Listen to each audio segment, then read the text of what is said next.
Wow, how do you follow that? It's not going to be quite as upbeat for the rest of the session, if that's all right with everybody. So welcome to this Disability Confident and Why It Is Important session at Dive In. We're extremely proud to bring that to you. We're just going to do a welcome and some introductions first of all, and then we'll get straight into the session. So my name's Kate Headley. For those of you who don't know me, I'm an Executive Director of the Clear Company, so I do know some of you within the market. I'm also one of the Cabinet Office appointed Disability and Access Ambassadors, specifically for my sins to challenge the recruitment sector to become disability confident. So that's me. If I can ask the panel to introduce themselves. Hi, I'm Sarah Gomez, the Chief People Officer at Lloyds. Hello, I'm Nick Lyne. I'm the Chief Underwriting Officer and Diversity Inclusion Sponsor at Markel. Hi, I'm Kalpesh Shah. I work for MIC Global as the Head of Syndicate Management, and I'm also the Acting Chair of IDORN. Thank you all very much. So if we just remind ourselves of the objectives for today. So the aim of today's session, with your participation and involvement, by the way, this is not a passive session, just so we're all aware, is to develop an appreciation and awareness of the challenges that disabled people encounter at work and the range of needs of disabled people. And develop the same understanding of disability inclusion, what it means when we're recruiting and managing disabled employees, and to gain confidence, very important word, in identifying and anticipating workplace adjustments, which is one of the critical pathways into disability inclusion, and to become more effective, and that's what we all want, I'm assuming that's probably why you're all here, in attracting, supporting and retaining disabled employees. And we're going to start with a welcome from our host, Sarah Gomez, and then we'll go through, I will introduce you to the session and we'll go into some practical work really quite quickly. Thank you, Sarah. Thank you, Kate. It's lovely to see everybody in person, and I think some online as well. I'm delighted to be opening this session and to be the executive sponsor of our disability community here at Lloyds. I joined the session yesterday. I don't know if anybody else did. It was one around moving mountains, overcoming disability barriers, with a guy called Jamie Andrew. Anyone joined that yesterday? Hands up if you did. A few around the audience. I found it a truly inspirational story of how somebody had overcome some really traumatic and tragic circumstances from a mountain accident that left a 24-year-old with no hands and no feet, after having suffered frostbite from 5 days on a mountain. It was really inspirational. I was actually quite emotionally drained at the end of it, and it was truly an example of determination and of resilience that Jamie had shown. But afterwards, it really left me thinking about that, about what if you don't have that inbuilt desire to climb a mountain and to overcome a challenge that Jamie had? What if you don't have the access to the opportunities that he had? He decided after he'd done some of his rehabilitation that he was going to get climbing mountains again, and so his team built him some of the UK's first prosthetic ice picks, so he could climb mountains. So what if you don't have a team that can suddenly go off and build something like that for you, or support you in the way that he was getting support from professionals? What if you don't have the range of family and friends around you to give you the emotional support or the caring support that you need? And I just felt that whilst it was truly inspirational, and it really was, it didn't necessarily ground us back in some of the true reality of what having a disability can mean to some people. So that's really what today's about, is to help us get focused on what are some of the practical things that we can do in order to help people and in order to develop our own awareness and appreciation of what having a disability means, and most importantly, what we can do about it. So just thinking around some of the statistics around disability confidence and some of the business benefits from that as well.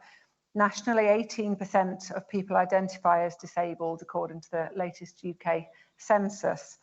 Thinking around some of the practical things, 7 out of 10 disabled people will click away from a website that is not user-friendly for them and it's too difficult to use, and immediately starts to isolate them from being able to pursue some opportunities. And thinking around some of the business benefits, disabled people have a spending power of 274 billion per annum. Apparently, that's not my workings. That's the disability charity called Scope that have worked that out. And even harder to say, the Accenture Disability Equality Index report shows companies that have a high level of digital inclusion have revenues of increases of 28%. So it's really recognising the business benefits of having a diverse workforce, including that of disability. And I was chatting with Kate earlier, and actually she said something just in conversation which struck me, which is there's nothing so diverse as disability. And that's makes it very difficult for us to understand what it is that we need to, how we need to respond. And we'll talk about that as we go through. I love the theme of diving being around innovation and some examples of that. So hands up, who's got an electric toothbrush? Yep, most people. So electric toothbrushes were originally designed for people who have limited motor skills. So very narrow part of the population, but now there's over 90%, I think, of people in the UK population use them. That came purely from the innovation that was shown in that sector. Anybody read audiobooks? Anybody got a Kindle? Same thing. You know, device for people who had disabilities that weren't able to do that. And then if you think around people with neurodivergent disabilities, if they call them those, as we know not everybody identifies, but you get skills like visionary outlook, excellent observation skills, high creativity. And if you're looking for innovation, there's such a direct match from that. And I'm very proud of myself because I've just thought of another one, Mark. You might want to add this to your list. So anyone who goes to Pilates and uses the fancy Pilates beds that all the Chelsea mums have and all that kind of stuff, they were devised from a hospital bed in the war by Joseph Pilates for people who were injured in the war and were limited in their beds. And he devised a mattress that moved, that helped build strength. And now it's kind of, the posh thing to go out and do. And that, again, was a very innovative approach to exercise that came from that those limitations they had. So I think the question really, when you think around all these reasons around why we should be thinking about disabilities, what is your organisation doing about it? Have you tested the accessibility of your premises, your website, your services? And given we know that there's this wealth out there of disability, then we should be doing something to answer that.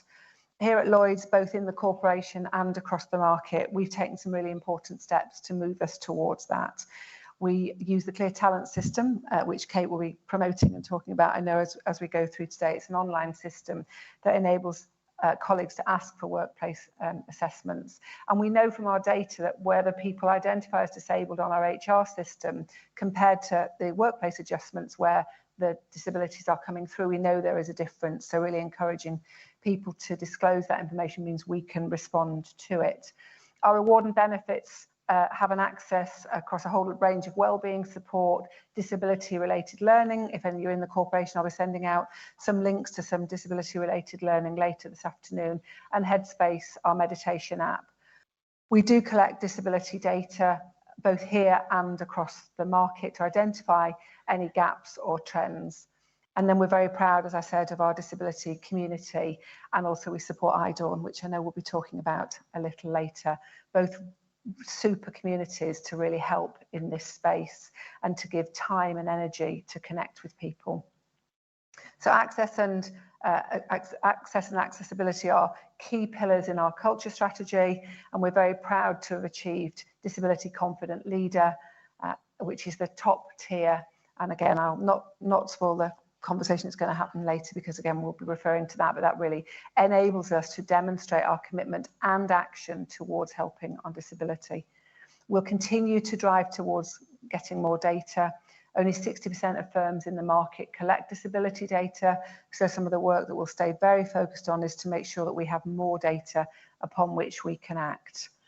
So I just want to keep driving that progress. I want to call out Claire and Trevor, who are chairs of the disability community, and just work tirelessly to make sure we keep this on the agenda. And as I say, I was delighted to be asked to be the executive sponsor of that. So today should be about some practical help, so you can take that away and mirror some of the things that we are already doing in Lloyds and are learning on our journey towards that back into your own organisations. So I'll hand over to Kate to take us through the session. Thank you. Thank you very much, Sarah, and congratulations on Disability Confident Leader. For those of you who are not involved in that programme, it's a government-led programme in the UK, and it's extremely hard to achieve, but it does come with a responsibility to lead. So we'll be expecting more out of Lloyds across the market as we watch this space. All mine. There's a team out there too. Thanks for that, Sarah, to setting us off, and also for hosting this event. A couple more stats for you. The disability employment gap is 29% currently in the UK, and it gets up to 50% elsewhere in the globe, around about 30, 35 in most countries. That means that a disabled person is 35, or in our country, 29% less likely to be in employment than a non-disabled person. Add into that equation, there's 1.7 million disabled people of working age in the UK who are inactive economically, who want to work and are able to work. That last bit being the dispelling that myth of we've got this huge population of people who aren't working because they don't want to or they can't. That is a myth, and there's 1.7 million of them out there for you to capture. So my big message to you today, in the room and on the screens, hopefully all over the world, is it is within your gift, individually, collectively, and organisationally, to change those statistics immeasurably. And the key to it is about building your own confidence. And that's what this session is going to be all about. There was a government initiative launched yesterday with some great videos called Don't Assume. So that's your first top tip of the day. Don't ever assume around disability, always ask the questions. And don't assume it's easy for the disabled person. So I have a hidden disability. I'm not going to play the let's guess, largely because a lot of you already know, but I'm partially sighted, severely partially sighted, registered with government bodies and things around, around the UK. And I had a white stick for 5 years before I used it publicly. And yet, hopefully you're gathering I'm a reasonably confident individual. So again, it's not assuming, it's also about not assuming confidence by the disabled person to share. So let's empower and enable and have those discussions. I've got a funny story, which I think I'm allowed to tell in terms of my timing. Well, it's not funny, actually, it's horrendous. But the panel have asked me to share it. So aforementioned white stick is my symbol that, I'm going to bump into you unless you get out of my way, which does happen. I don't drive anymore, just to relax you all, by the way. So don't put driving license required on your job descriptions, because I can travel, just don't drive. So I'm there with my white stick in the Lloyd's Market, just over there at a bar, which I won't mention, largely because I can't remember the name of it. And I was using the accessible toilet, because if you've been into it, the steps are really steep up and down, and I can't manage that. I've no depth perception. Well, I say using. What I was actually doing was waiting quite some considerable time to use the accessible toilet, because there was somebody in it. And in the end, the team at the bar managed to knock the door loud enough to get this guy's attention. I'm sorry, it was a guy, who came out on his mobile phone, took one look at me, registered I wasn't in a wheelchair, so I'm obviously not disabled, and then exited stage left saying, I'm sorry, mate, I'm going to have to move the meeting because I've been interrupted. So we've still got a little bit to go in the Lloyd's Market around disability inclusion, and you all have a responsibility to share and communicate that if you'd be so kind. So as I say, it's within your power. The big lesson of today is around authenticity. And authenticity leads to innovation. Innovation doesn't have to be landing a spaceship on the moon, although landing a spaceship on the spoon would probably be much more innovative. It can be the simple things that make the biggest difference. So that's the sort of thing to think about. Don't feel intimidated or disempowered. Think about simple things that you can do. So to add to the authenticity, what we're going to do today is we're going to work through some case studies. And we gathered these case studies with the superb help of Kalpesh and the IDOR network, and Trevor and Claire and the Lloyd's networks, and Nick and the Markel networks, to get some actual true life stories of the barriers disabled people face in this market today, yesterday and tomorrow. And we built those case studies up so that we can share them with you, we can discuss them, pull them apart, put them back together again, and really build our own individual disability confidence. And then towards the end, we're going to hear from Nick and we're going to hear from Kalpesh to give us a little bit more insight there, plenty of opportunity for questions, and I'll be again sharing with you the UK's Disability Confidence Scheme and encouraging you to participate in that. So you've probably already done it because you're all so much more technical than I am. I've already had the clicker taken off me because I couldn't even manage that earlier.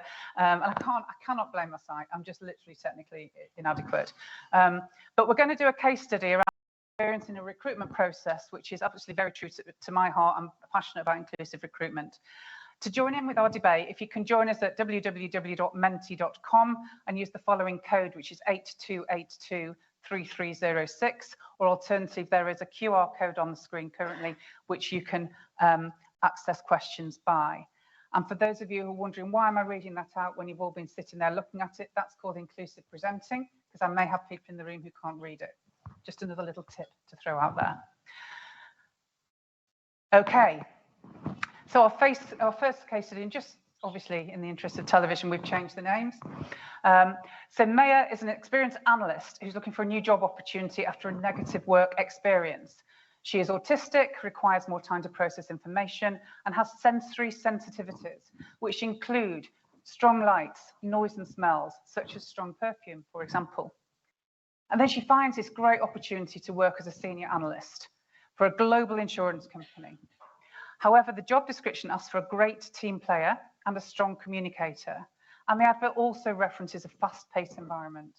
And this puts Maya off, and she decides not to apply for the job, even though it does actually match her skill set. And as we know, analysts aren't necessarily the easiest recruits to hire. So I'm going to ask you as an audience, why do you think some of these terms in this scenario are non-inclusive and off-putting for Maya and other candidates with hidden disabilities, such as neurodivergent conditions, learning disabilities, etc.?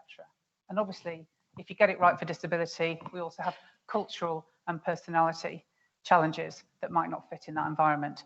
So can you think of some things that would have been non-inclusive, things that we could maybe do differently, and share on your screens? You all tapping away? Oh, I'm loving that. Well done, whoever came up with that. Subjective, what's good or strong? It's like good sense of humour. Does that mean you like Ricky Gervais or you don't like Ricky Gervais? Subjective, yeah, absolutely, because people can interpret it differently.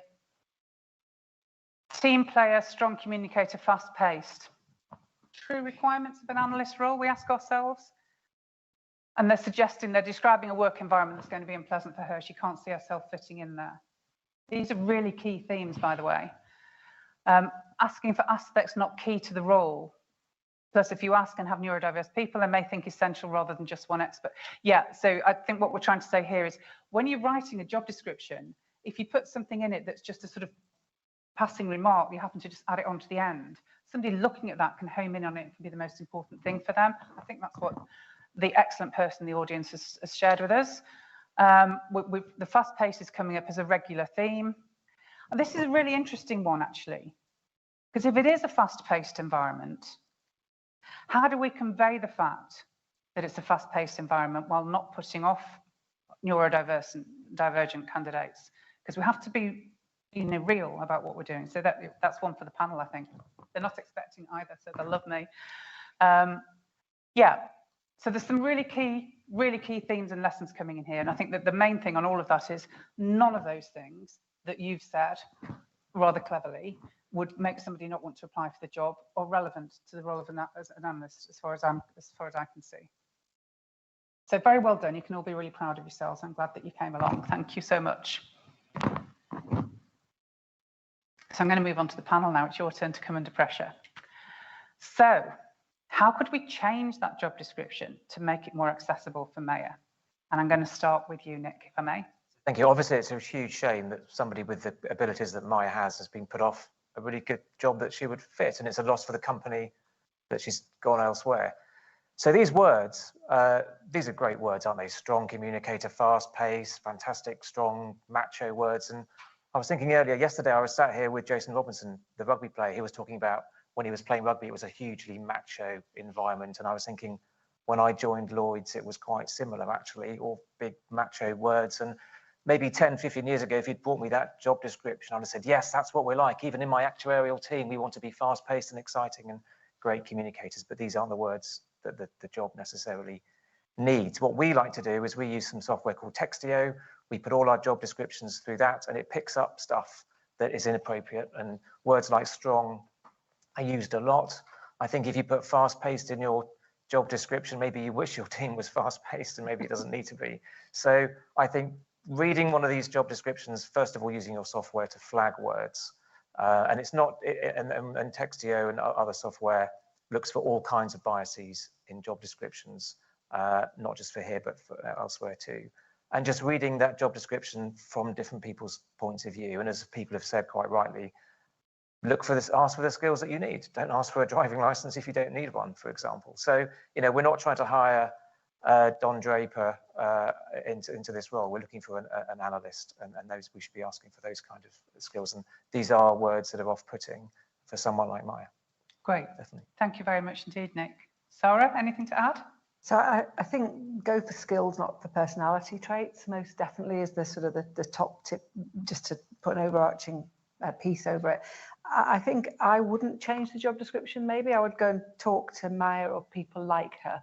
And I think that's the practical things we should be doing. And that's sort of winding back in your recruitment processes before you get to actually having one job description you need to do for an advert, is thinking earlier on, do we actually create these using input from people who can tell us what's going to put them off or attract them? I mean, I'm a glass half full, so I'd rather say what words are going to attract you rather than which should we avoid.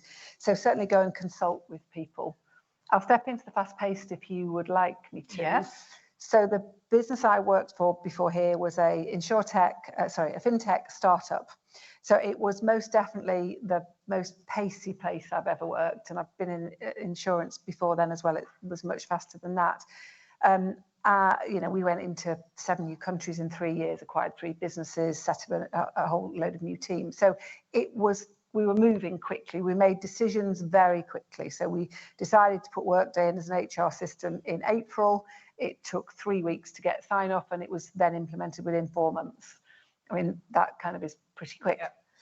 But maybe it's using words like high growth rather than fast paced. So I think there are some changes in what you might say, but then I think it's back internally. It's about that you always say, don't you? You can't change another person, but you can change who you are. And if you're thinking more about, as an organisation, we could do with some people who are actually going to sit and think a little bit more rather than act and think afterwards. And therefore, you've got to make the job description high level enough to be attractive, but you've then got to work behind the scenes at it. And I think it's that, certainly in this business, we needed people who said, hang on a minute, I've looked at some of this in a bit more detail. Yeah, great. That's a really good add-on. Thank you very much for that, Sarah. And particularly as I did throw the question at the panel without preempting it with them. Kalpesh, anything to add from your experience and the IDAWN colleagues? Yeah, just thinking about the role itself and some of the strong words that are being used. Maya's gone in for looking for a new job. She's come across a company. She doesn't know anything about the company. And for most people, that's going to be the same thing. You don't know what a company is about. And one of the first windows that you actually have is that job description. The job description there uses strong words, and from her perspective, she could be thinking very much like, this is like a casino. It's fast paced, there's bright lights, there's all this noise, and it doesn't suit me. So rather than using such strong words as Nick's mentioned, think about different words to use, but also potentially stealing ideas from other industries. So the real estate market or property market, when COVID hit, you couldn't actually go into a property and look at the place. So they started doing video tours. Give someone a glimpse of the environment, of what it might be like, take them through a virtual tour of the office space, the building, just show it's actually not as fast paced as we're making out to be. It doesn't have the flashing lights, it doesn't have that noise. And therefore giving someone the ability to experience what it might be like to actually work there and giving them that small glimpse. That's a really, really good build. And it's things that, particularly in this market and this sector, many people have worked in it for many years and actually grew up not far from it and have relatives in it and so on. So it's quite familiar, but can be a real surprise and change for somebody coming into it who hasn't been here before. You've introduced that element of learning from other industries, and the best case study, and I've been doing this a long time, by the way, the best case study I think I've ever heard on end-to-end disability inclusion was the overall winner at the Recruitment Industry Disability Initiative Awards last year, which was Virgin Atlantic. So this is an interesting case study because we're talking about cabin crew. And they made a commitment because the airline industry is really poor at servicing disabled passengers. They made an internal commitment that they'd start with their employment proposition and their employees, so they had the right people in the business to provide a disability inclusive process and practice for their passengers. And they did it end to end for cabin crew. And the way that they did that, as actually all 3 of our panel have alluded to, was they consulted with disabled people, both their internal disabled network and their external disabled passenger networks and various other organisations such as Shore Trust, etc., that informed them. And the result, so this is me throwing out another challenge to you, is that 10% of that first cohort of 500, so 50, people who got jobs in cabin crew in Virgin Atlantic in 2022 had disclosed a disability. So if you can do it in the air in cabin crew, I'm pretty sure that if we took the right end-to-end approach in the Lloyd's market, it's an achievable goal. And I've got even bolder than I was before. And if you've seen me speak before, I've never been really shy.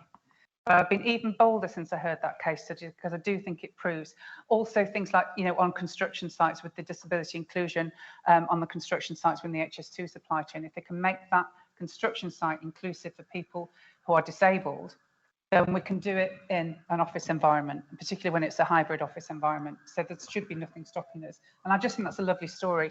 And just a very quick add-on to that story, just back to the business case that Sarah was making earlier, is that one of the disability advocates who supports me on a volunteering program that I do, which is the Recruitment Industry Disability Initiative, is himself a wheelchair user. And he shared with us a couple of weeks ago, he'd reached the point in his life where he was waiting for his 10-year-old daughter to get old enough to go on holiday with a mum on her own, because air travel was just so horrendous for him. It was very scary. His wheelchair got damaged. He didn't feel looked after. He got left on planes, all sorts of horrendous stories. But because he was in the room when the Virgin Atlantic case study came out and they won their award, he wrote to them. And he wrote to them saying that he'd heard about this case study, and therefore could they talk him through what the process would be for disability inclusion for his journey to Florida, taking his daughter to Disney World. And they did an absolutely fantastic job. And if anybody's linked in with me, it was all over social media. That brand went through the roof overnight, above all other airlines. It's got the CAA's attention, the Civil Aviation Authority's attention. So, and they didn't do anything complicated. So back to that innovation, back to that confidence, none of it was complicated. Tiny, tiny little steps all the way through. So I think that's a great case. Hopefully that's a great case study and insight for you. Anything else from the panel before we move on to our next case study? No, thank you. Nope. So we're moving on to requesting workplace adjustments. I mean, again, you know, disability confidence, we know from all of the research, as I've said, is the #1 factor. So you need to self-educate. You need to understand that you don't know what you don't know. That's the key to disability inclusion. Don't assume. Don't be nice and think that's okay, because it's not necessarily right. But the other big thing that's within our gift to do is make workplace adjustments. And we need to forget that, oh God, as soon as I put in a workplace adjustment program, it's going to cost me a fortune and everybody's going to want one. Because we've got loads of case studies in the room today that mean that isn't the case. In fact, most adjustments, as many of you will know, are low or no cost, and they're within our power. So again, it came up without any prompting from us. When we went out on an anonymous survey across the market, this is the #2. From recruitment was the #1, and then workplace adjustments was the #2, that this market isn't getting right, except with some obviously exception cases. So our second case study is about Nitish, who works as an internal auditor in a large insurance company. And because of a physical disability, reduces his mobility and dexterity. He's got a greater need to work from home and work flexibly around medical appointments and medication. So the company, you know, they're really chuffed with themselves because they've sorted this. And the primary accommodations were provided by Nitish's line manager. And but there's this pervasive feeling underneath the physical disability of isolation and disconnect from the rest of the team. I bet there's some resonance with this around the room. You know, you've got your basics in place, your kit in place, but actually you're increasingly withdrawing. That's what was happening with Nitish. And he was feeling excluded and forgotten. So what the knock-on of that is, because he's feeling isolated, his mental health starts to deteriorate.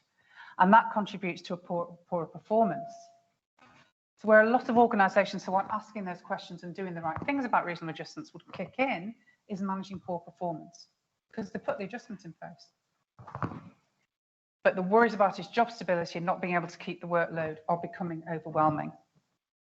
So I'd really like some input from all of you, if I may, on what adjustments could be implemented to support Nitish to feel less isolated and therefore improve his well-being and subsequently his performance, because the two go hand in hand. So are we putting up the reminder of the technology? No.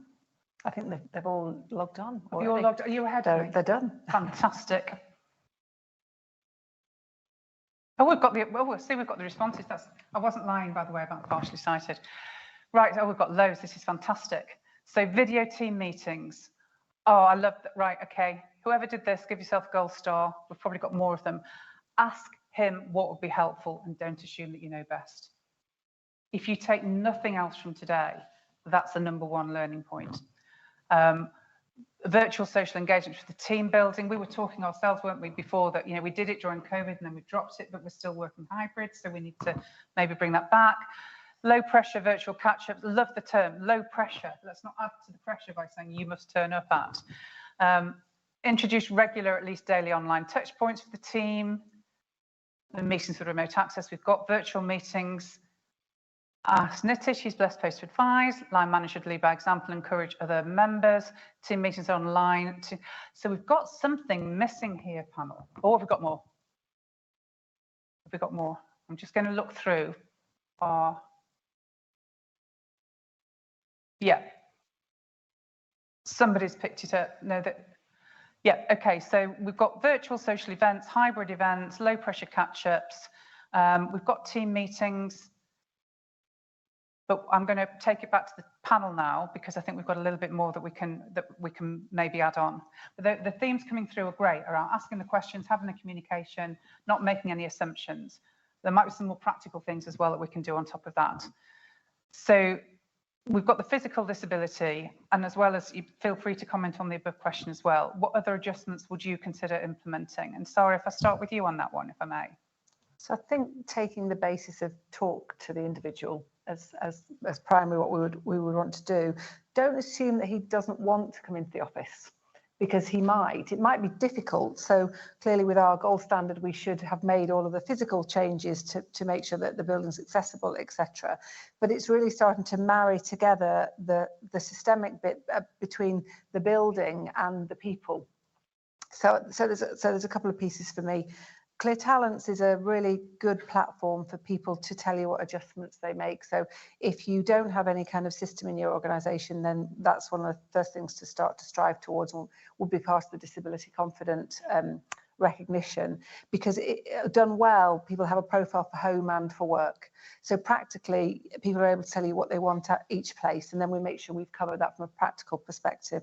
But then if you think about it from a people perspective, it's really around educating the manager, I think, to make sure that we can just have those conversations to understand what's going to work best for him.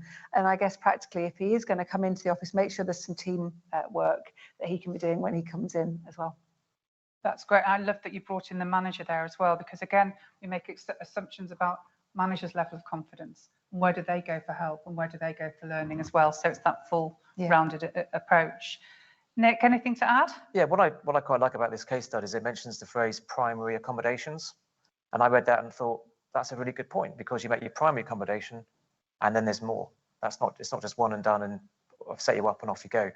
I like the communication, super important. And thinking back to lockdown when all of my team were at home and I was sort of worried about their well-being, what I'd be saying to Nitish is, yes, well, as a manager, we'll catch up once a week on your workload like we always do, and deadlines and everything else.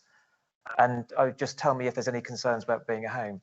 That wouldn't work, because he might be too shy to actually say there was a problem. I'd put in separate conversations fortnightly or monthly just to discuss the home working and how it's going. And then we'd just talk about anything else we can do in terms of counselling, the partner networks, EAP, that kind of thing as well, to make sure he has access. But I also like that idea that someone put up about actually having, a bit like we did in lockdown, socials where everyone's on the screen. So you send everybody home early, get onto Zoom, and everyone's a little square on the laptop and the iPad, and then everyone is the same. And if you're going to do a team quiz or something, everyone is therefore equal, like we were a few years ago. Yeah, excellent addition as well. And I think that the key learning, I think, from that, alongside everything else, Nick, is that, again, not making those assumptions. So we've made an assumption that the physical disability means working from home is easier. But of course, what somebody who had adjustments pre-COVID or new trend of hybrid working, some of those adjustments were workplace adjustments and based around their team, and people would adjust with them. And some of those were overt and some of them were more subtle. And those, you lose those when you go out of the office. So it's a point well made. Thank you, Nick. Kalpesh, anything to add from your experiences? Yeah, so I guess the primary accommodations are really around him working from home. It's around his mobility, his dexterity, and so on. Working from home is all well and good, but as we found out through COVID, sometimes it can be very isolating, and that's what Nitish is actually feeling. So ask him the question, does he want to actually come into the office once in a while? It doesn't have to be all the time, what suits him. And if he does want to come into the office, he doesn't have to travel during peak time when it's really busy and he's kind of enclosed spaces. He can travel off peak. Or alternatively, the government actually has quite a lot of support. I believe it's Access to Work UK. Speak to them, they can provide some contributions or even cover the cost of Nitish getting in a cab, going into the office. And that way he feels as though he's included more in an office environment and he may actually feel a bit better. But some of the other points that Nick mentioned as well, signposting certain things that he can do for himself, EAP, or other resources that are actually available internally. Yeah. Thank you for that. And I think that timing one is really key. And think about that in a recruitment context as well, whereby, you know, if you're inviting people into interview, one of the key adjustments, and it's the one that's most regularly used on Clear Talents, is altering the time of the interview. Because for some people, travelling at peak times is just prohibitive. And it's not just disabled people; it's people with caring responsibilities, or people who just you know, don't enjoy travelling and commuter times or whatever, have other responsibilities. So I think that's really key, asking those questions. Absolutely. But I think the other thing is as well is around that, you know, that getting somebody some support, and also helping them to self-support. And I think one of the keys around disability inclusion, as well as not making assumptions, and as well as self-educating yourself so you can better support and ask the questions confidently and comfortably to have that open dialogue, is about encouraging somebody as well to get the confidence themselves to help themselves too. So I think those things all come together. What a paternalistic employer can often do is just take over and wrap themselves around the individual. And although that's a compassionate approach, it isn't necessarily the most constructive longer term solution for the individual. I think that's just a little bit, I just put a little bit more thinking in around there as well. And then the other thing to think about is when somebody has an acquired disability and they don't know what their solutions are. And that's when your broader support mechanism kicks in terms of getting that expert advice and guidance, most definitely. Any other thinking about that physical disability and any other adjustments that have happened in your organisation or Calpesh you may have seen across the market that have made that difference? And we've got the ramp out here, which has made a tremendous difference. But anything else that anybody on the panel has seen that makes it feel more inclusive? Yeah, so sorry, I'm just going to jump in there. So my previous company, most people were able to go into work, but a lot of people prefer to work from home. And again, the whole isolation thing, you feel kind of disconnected from work, disconnected from your colleagues. So rather than putting, say, in this example, Nitish into an environment where he's potentially coming into the office and there's a whole team of, say, 20 people there. What my previous company did was, you've got someone that lives locally to you that you actually work with, maybe arrange a coffee date or something along those lines. Go and have a coffee morning with them, just get out, go and speak to someone, speak about work, speak about whatever else is actually happening in your life. And this way, whilst it's not a case of asking Nitish if he wants to come into work and he's got to be surrounded by 20 people, he's got a small introduction into it. And then when he's more comfortable, he may actually say, actually, I'd like to come into the office and meet more and more people. Yeah, that's a good shout. I think there's something around when things change, making sure you're communicating. So if I think about maybe somebody who has got visual impairment, they will perhaps know their way around a building. You've got somebody in a wheelchair, might just know which are the best routes for them. Or if you've got somebody who just likes routine and doesn't like things to change, they'll know what their routine is.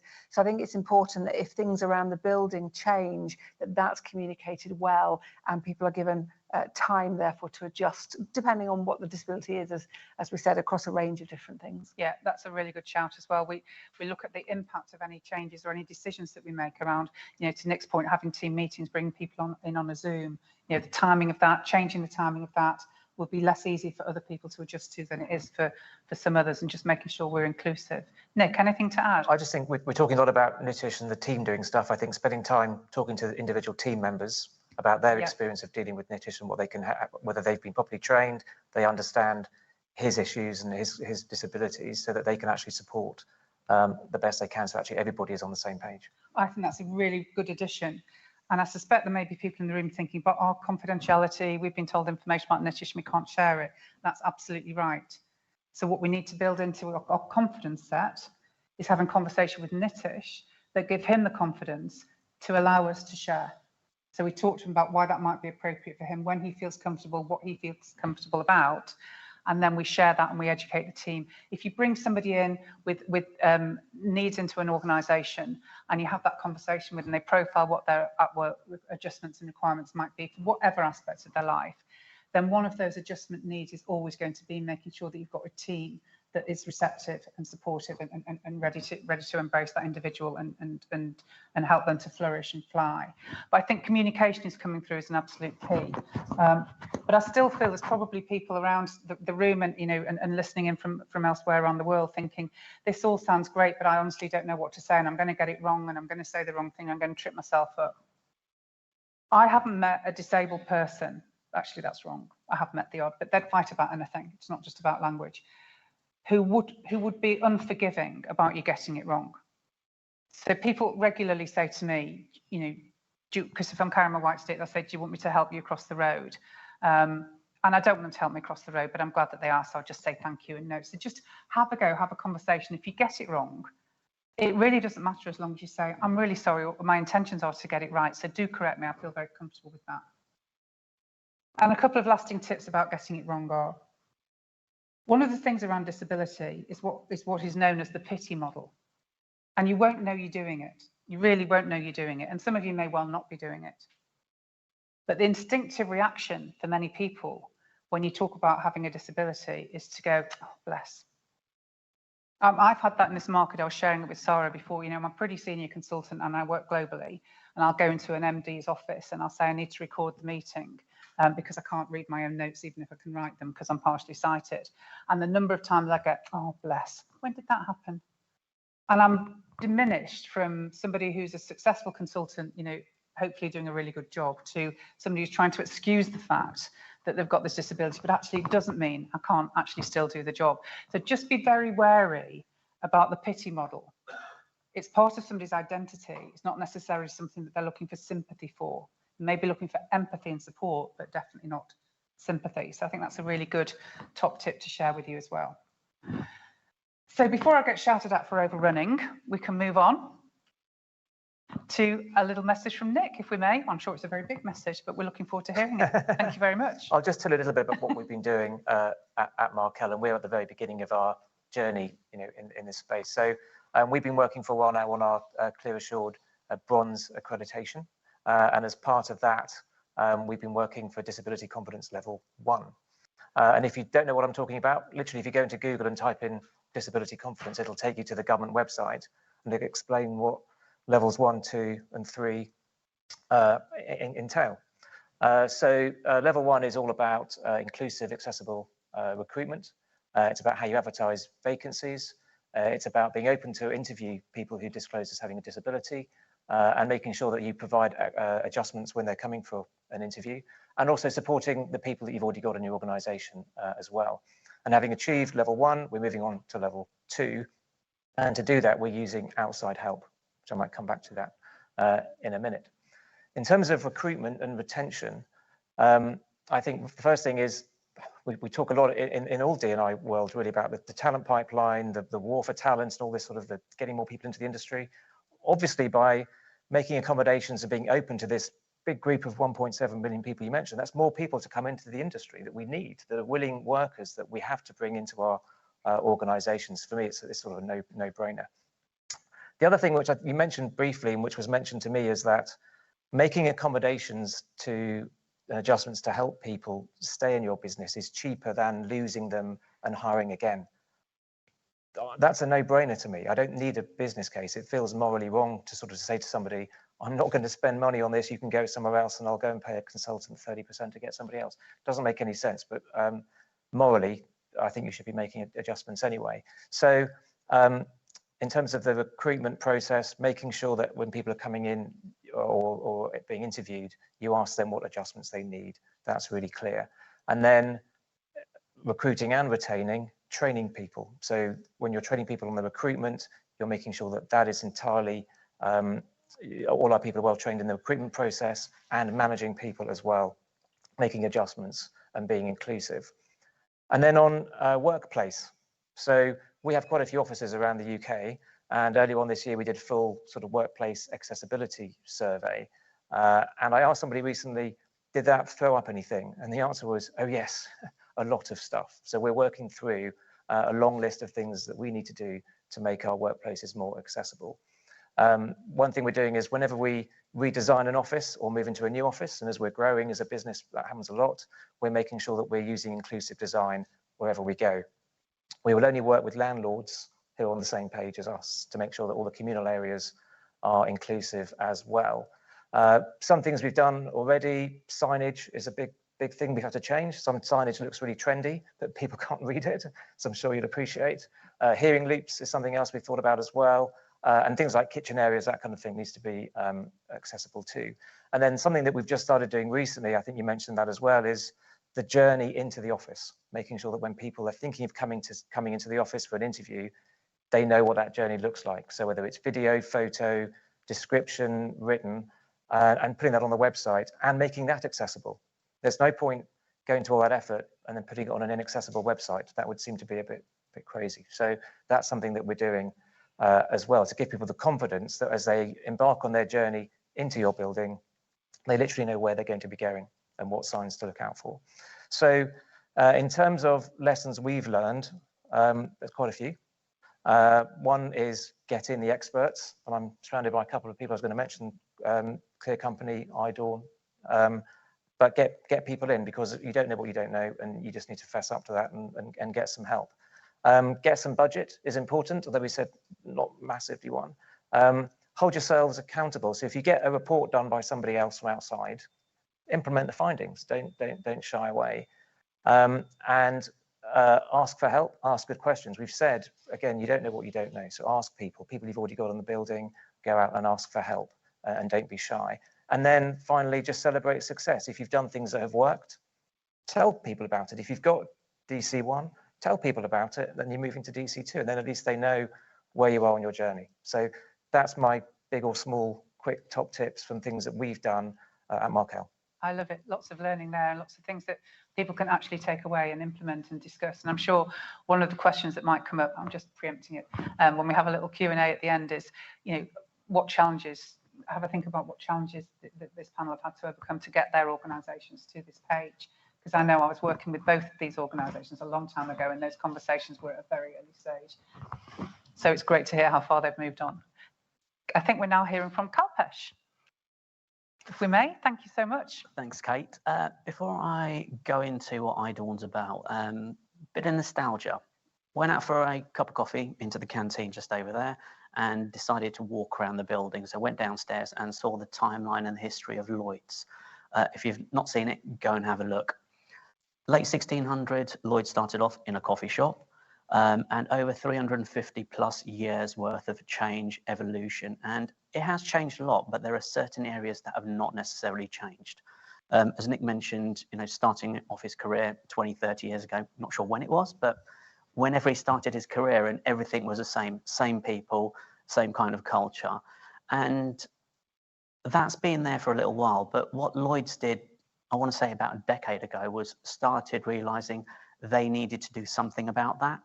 They didn't want the change to be forced upon them. They wanted to actually instigate the change. And they started off the initiative of Inclusion at Lloyd's.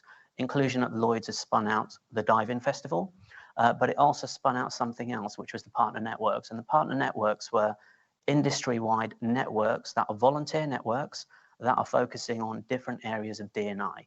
And it's all about making the environment or the marketplace more inclusive and celebrating diversity. Some of the reasons for doing that is innovation. If everyone's thinking the same way, it's not helpful for innovation and growth. And also, if everyone looks the same and feels the same, your customer base is not really going to change. You want to try and open up other markets. So a bit of selfishness, but a bit of also what's actually appropriate and what's correct to do. One of those 6 strands or 6 partner networks, one of them is iDawn, which is the Insurance, Disability, Ability and Wellbeing Network. The name kind of explains what we do or what we're actually about.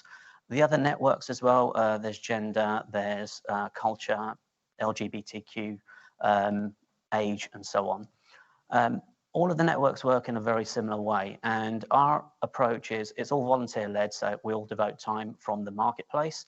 We try and promote different areas of D&I, and the networks, I'm not going to say they have the same structure, but for us, we have a kind of 3-pillar approach. One, that's education.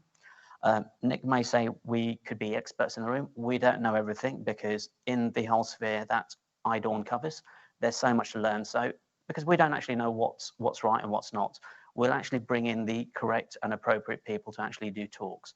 As an example, if we want to talk about mental health, how do you spot the signs of mental health? How do you actually avoid the stigma of it? How do you actually work solutions that are best for you to actually work through improving your own mental health? We don't know the answers. We'll go and speak to someone like Mental Health England, get them in, come and have a talk and actually speak to everyone that's interested. That's one of the pillars. The other pillar kind of segues into that, which is again event related. But rather than events that are purely educational, we'll do cross or intersectional kind of events, so collaborating with other organizations or other networks. And those events are more about the networking side, because what we actually want to do is get people in, speak, have the conversations, have the healthy debates, and come to their own conclusions about what's actually appropriate for them. And then the final piece, which is, again, related to it, is around the advocacy part. How do we actually promote and level up the playing field?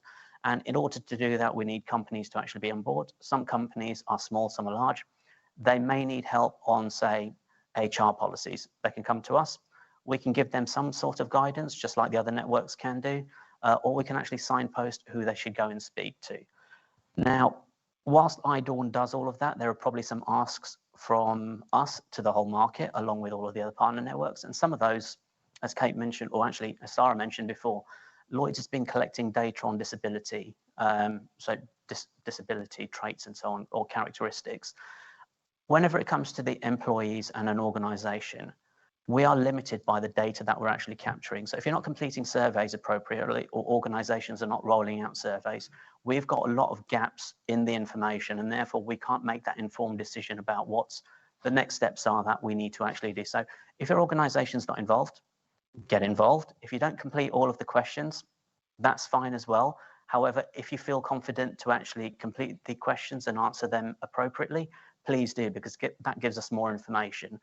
And then finally, from an iDawn perspective, we are volunteer-led along with the other partner networks. If you actually want to join us or volunteer or share ideas with us, go onto our website. Now you can actually find it under Inclusion at Lloyds. All the partner networks information are there. Contact us, provide us with ideas, provide us with even simple things that have actually made a difference, or things that you've actually seen that have made a difference. Share those ideas, because we'd like to publicize it and get more people involved. Thank you. With 1 second to go, that's just phenomenal. What a great panel. They keep to time as well as give us great insights. Thank you so much for that. And please do respond. There's some practical things that you can do and take away. So we've got a bit of a Q&A now, and you're all very skilled at it. So if you've got any questions for myself or any other members of the panel, please do just fire them up and we'll try and answer as many as we can. But we're also absolutely passionate advocates of disability inclusion. So do reach out to any of us after this event and to any of the resources that we've shared with you today. Lots of tapping going on, so I'm hoping we're going to get some good questions in.